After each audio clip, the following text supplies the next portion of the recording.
My sister stole my honeymoon on my wedding day. My mother helped her do it. And when they showed up at the airport expecting a free trip to paradise, they learned something important. Karma doesn't always take years. Sometimes it only needs 24 hours, and a bride who works in airline security. My name is Natalie Vance, and until last Saturday, I thought my family's favoritism had limits. I was wrong. There have never been limits when it comes to my sister, Brooke. Let me set the scene. My wedding reception, supposedly the happiest day of my life. I had just married Daniel Mercer, the love of my life, after 3 years together and a year-long engagement.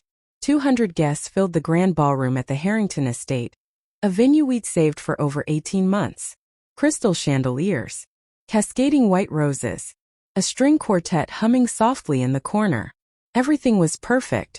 My maid of honor, Jessica, my best friend since freshman year at Georgetown, stood to give her toast. She'd practiced it all morning. I'd heard her voice crack when she talked about the day I met Daniel. She didn't get to finish. That's when Brooke struck. She walked straight up to the head table, emerald green bridesmaid dress swishing. The dress I chose because she said pastels washed her out. Even at my wedding, I'd catered to her preferences. She grabbed the microphone from Jessica's hand mid-sentence. Literally cut her off mid-word. She turned to the crowd with that smile she's perfected over 28 years, the one that convinces people she's charming instead of calculating. "Sorry to interrupt," she said, not sounding sorry at all. "But I have some exciting news that just can't wait." A ripple moved through the room. Daniel squeezed my hand under the table. He knew my family. He knew something awful was coming. "So, Derek proposed this morning," Brooke squealed, flashing a diamond that definitely hadn't been there during the ceremony. I would have noticed.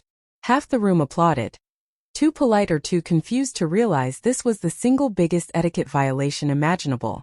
Announcing your engagement at someone else's wedding is universally known as the one thing you never do. But Brooke had never followed rules meant for other people. Derek, her boyfriend of 4 months, a man I'd met twice, stood and wrapped an arm around her waist, grinning like he had no idea he was committing a social felony. Then she dropped the real bomb. "And guess what? We're leaving for Bali tomorrow morning. 2 weeks in paradise to celebrate our engagement. Bali, my honeymoon destination. Tomorrow morning." The realization hit me like ice water. I turned slowly toward my mother. She was beaming, at Brooke with a pride she had never once, not once in 31 years, shown me. And suddenly everything made sense. Months earlier, my mother had insisted on having my honeymoon details for safety reasons. I'd shared the itinerary, the confirmation emails, even the login credentials, just in case of an emergency. It hadn't been concern. It had been reconnaissance. Under the tablecloth, I opened my airline app. My heart stopped. The reservation had been modified 6 days earlier. Passenger names changed. From Natalie Vance and Daniel Mercer to Brooke Vance and Derek Sullivan. My mother had used my credentials to steal my honeymoon and hand it to my sister on my wedding day. Here's what my family didn't know about me. I work for the Transportation Security Administration, not at checkpoints, but as a senior cybersecurity analyst specializing in airline fraud and federal transportation systems. What my mother did wasn't just cruel. It was a federal crime. Unauthorized system access, identity fraud, theft of services worth over $12,000, wire fraud, multiple felonies, wrapped up in what she probably thought was helping Brooke. Daniel leaned close. "Please tell me those aren't our tickets." "They are," I whispered. "But I'm not handling this here." I smiled, danced, cut the cake, refused to give them the satisfaction of ruining my wedding any further. But I waited. That night, in what was supposed to be our honeymoon suite, I made 3 phone calls. The first, to my TSA supervisor. The second, to the airline's fraud division. The third, to an FBI cybercrime agent. By morning, the reservation was flagged. Alerts were set. Agents were waiting. At 6 a.m., Brooke and Derek arrived at Newark International Airport. Matching linen outfits. Designer luggage. Instagram stories already posted. Hashtag Bali or bust. They handed over their IDs. The airline agent frowned, then called her supervisor. Then everything unfolded like choreography. TSA officers, a supervisor, and finally, 2 FBI agents. Brooke Vance, Agent Foster said calmly, badge visible. You're being detained for airline fraud, identity theft, and unauthorized access to federal transportation systems.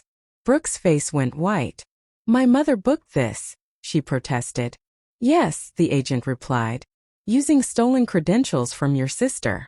She's being taken into custody as we speak. Phones were recording. The terminal had gone silent. The golden child was escorted away in handcuffs. By noon the footage was everywhere. By evening it was national news. Daniel and I left for Bali that afternoon. First class. Champagne. Upgrades. A $5,000 travel credit. And the best honeymoon story imaginable. 3 months later Brooke took a plea deal. So did my mother. No jail, only because it was their first offense. Neither has spoken to me since. I consider that a gift. My sister tried to steal my honeymoon. She ended up on national television in handcuffs. I ended up in paradise with the love of my life. Some people learn that actions have consequences. My sister learned it on the evening news. And honestly, it was the best wedding gift I ever received.